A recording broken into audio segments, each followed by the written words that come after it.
এতিয়া জ্বলিছে নিশাৰ জোনাকী তৰা।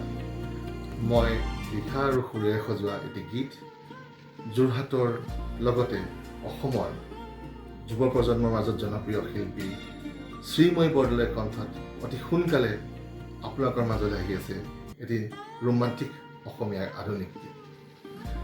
সংগীত শিল্পী শ্যামল ভূঞাৰ সুৰীয়া সংগীতত গীতটিত প্ৰাণ দিছে শ্ৰীময়ী বৰদলৈ। খুব সুন্দৰ হৈছে গীতটি।